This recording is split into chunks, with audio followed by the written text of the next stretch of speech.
बच्चों अगला पॉइंट है सूरत पर आक्रमण, है ना। सूरत शहर जाना है तो तुम कैसे जाओगे, मानचित्र की सहायता से दर्शाओ। मानचित्र में आपको देखना होगा कि महाराष्ट्र से सूरत की तरफ आप कैसे जाओगे। शिवाजी महाराज सूरत कैसे पहुँचे होंगे, इसकी कल्पना करो। पहले यातायात के लिए, दूर जाने के लिए पानी वाला जो नाव होता था, जहाज़ होता था, उसकी सहायता लेनी पड़ती थी।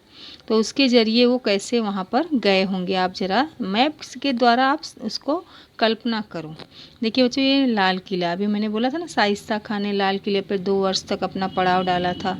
ठीक है, अब देखिए यहाँ पर एक मैप दिखा रही हूँ मैं। यहाँ पर सूरत आपको दिख रहा है, नीचे महाराष्ट्र है। महाराष्ट्र से कैसे होते हुए आप सूरत जा सकते हो, वो आप यहाँ पर समझ सकते हो, है ना। आ जाते हैं हम अगले पॉइंट पर, सूरत पर आक्रमण। 3 वर्षों की कालावधि में शाइस्ता खान ने स्वराज का बड़ा प्रदेश ध्वस्त किया था। इस हानि को पूर्ण करने के लिए, अब इसकी भरपाई करने के लिए, इसको वापस से पुनः उसी स्थिति में लाने के लिए शिवाजी महाराज ने मुगलों को सबक सिखाने के लिए योजना बनाई। मुगलों के अधिकार में सूरत का शहर था। वह शहर जो था एक व्यापारिक केंद्र था, बड़ा बंदरगाह था। वहाँ पर व्यापार का जो सामान आयात निर्यात होता है वो होता था। तो वहाँ पर अंग्रेज़, डच और फ्रांसीसियों के बड़े बड़े गोदाम थे। वहाँ पर बहुत सारे सामान, जैसे आप लोग देखते हो ना गोदाम होते हैं, तो गोदाम किस लिए होते हैं, इकट्ठे सामान रखने के लिए होते हैं। इस शहर से बादशाह औरंगजेब को सबसे अधिक राजस्व प्राप्त होता था। साथ ही सूरत आर्थिक रूप से संपन्न शहर था। अतः शिवाजी महाराज ने सूरत पर आक्रमण किया। सूरत का सूबेदार इनायत खान शिवाजी महाराज का प्रतिकार नहीं कर पाया, उनके साथ युद्ध नहीं कर पाया। सामान्य प्रजा को कष्ट न पहुंचाते हुए उन्होंने सूरत की विपुल संपत्ति को अपना लिया, पा लिया, और उनका यह अभियान सफल रहा। शिवाजी महाराज का इस अभियान से औरंगजेब की प्रतिष्ठा को आघात पहुंचा, काफ़ी ज़्यादा उनको धक्का लगा। अब अगला पॉइंट आते हैं, जय सिंह पर आक्रमण। शिवाजी महाराज की बढ़ती गतिविधियों पर अंकुश लगाने के लिए औरंगजेब ने अपने पराक्रमी और अनुभवी सरदार मिर्जा राजे जय सिंह को कहाँ भेजा, पुणे भेजा। शिवाजी महाराज के विरोध में सभी शक्तियों को संगठित करके अपने प्रयास उन्होंने प्रारंभ किए। जय सिंह गोवा और यहाँ पर देखिए अगला पॉइंट, वसई के पुर्तगाल, बेंगुर्ला के डचों, सूरत के अंग्रेजों, जंजीरा के सिद्धियों को सुझाया कि वे शिवाजी महाराज के विरुद्ध नौसेना अभियान चलाएं।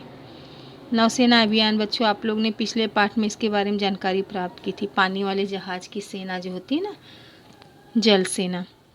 शिवाजी महाराज, जयसिंह ने शिवाजी महाराज के अधिकार वाले किले को जीतने की योजना बनाई।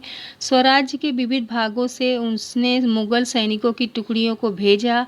उन सैनिकों ने राजस्व के प्रदेश को तहस नहस किया। शिवाजी महाराज ने मुगलों का प्रतिकार किया। जय सिंह और दिलेर खान ने पुरंदर किले को घेर लिया। पुरंदर को घेरे जाने पर मुरारजी देशपांडे ने वीरता की पराकाष्ठा की, मतलब उनके साथ डटकर सामना किया, युद्ध किया, परंतु वो वीरगति को प्राप्त हुए। परिस्थिति की गंभीरता को देखते हुए शिवाजी महाराज ने जय सिंह से बातचीत करने का निर्णय लिया। वे जय सिंह से मिले। जय सिंह और शिवाजी महाराज के बीच 1665 में संधि हुई, मतलब इन लोगों ने युद्ध न करने का एक निर्णय लिया। संधि कहना मतलब यही होता है, एक दूसरे से बातचीत करना और उस युद्ध को रोकना, उनको विराम देना।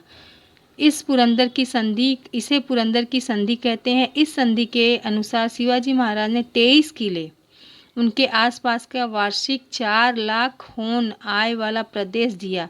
23 किले दिए और वार्षिक जो इनकम होता था उनसे 4 लाख होन आय वाला जो प्रदेश था वो भी उनको दे दिया, और आप युद्ध मत करो, आप वापस लौट जाओ। शिवाजी महाराज ने आदिल शाह के विरुद्ध मुगलों की सहायता करने का आश्वासन भी दिया। इस संधि को औरंगजेब ने स्वीकृत कर लिया। अब अगला पॉइंट आ जाएंगे हम, आगरा जाना और चकमा देकर निकल आना। शिवाजी महाराज आगरा में औरंगजेब की कैद से किस प्रकार निकल आए, इसकी जानकारी यहाँ पर है। औरंगजेब से मिलने जाते हैं और औरंगजेब उनको क्या करते हैं, चतुराई से नज़र बंद कर लेते हैं, उनको कैद कर लेते हैं, और उस जेल से, कैद खाने से वो कैसे उन्हें चकमा देकर निकल जाते हैं, इसके बारे में यहाँ पे जानकारी दी गई है। बच्चों, शिवाजी महाराज पर बनी हुई फिल्म है, अगर आप वो भी देखोगे तो उससे भी बहुत सारी जानकारियाँ आपको मिलेंगी। देखो, पुरंदर की संधि के बाद जय सिंह ने आदिल शाह के विरुद्ध अभियान चलाया। शिवाजी महाराज ने जय सिंह की सहायता की, परंतु जय सिंह का यह अभियान सफल नहीं रहा। उस समय जय सिंह और औरंगजेब बादशाह ने यह विचार किया कि कुछ समय के लिए शिवाजी महाराज को दक्षिण राजनीति से दूर रखना चाहिए। इस निर्णय के अनुसार जय सिंह ने शिवाजी महाराज के सामने प्रस्ताव रखा कि वो औरंगजेब से मिलने आगरा आए। जय सिंह ने उन्हें उनकी सुरक्षा के प्रति आश्वस्त किया कि तुम्हें कुछ भी नहीं होगा, आपको, आप आइए और मिलिए।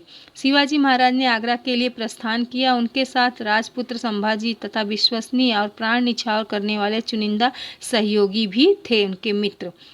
शिवाजी महाराज आगरा पहुंचे, परंतु औरंगजेब ने दरबार में उन्हें उचित सम्मान प्रदान नहीं किया। इस पर शिवाजी महाराज ने अपना क्रोध व्यक्त किया। इसके पश्चात औरंगजेब ने उन्हें नज़रबंद किया। लोगों से दूर करके एक कमरे में या एक कैद खाने में रख लेना, नज़रबंद करना। बादशाह की इस हरकत से शिवाजी महाराज विचलित नहीं हुए, अपितु उन्होंने नज़रबंद से छुटकारा पाने के लिए योजना बनाई। वे बड़े चतुराई से आगरा से निकल गए। कुछ दिनों के बाद महाराष्ट्र में सकुशल पहुंच गए। आगरा से आते समय उन्होंने संभाजी महाराज को मथुरा में ही छोड़ दिया। कालांतर में उन्हें भी सकुशल राजगढ़ बुला लिया।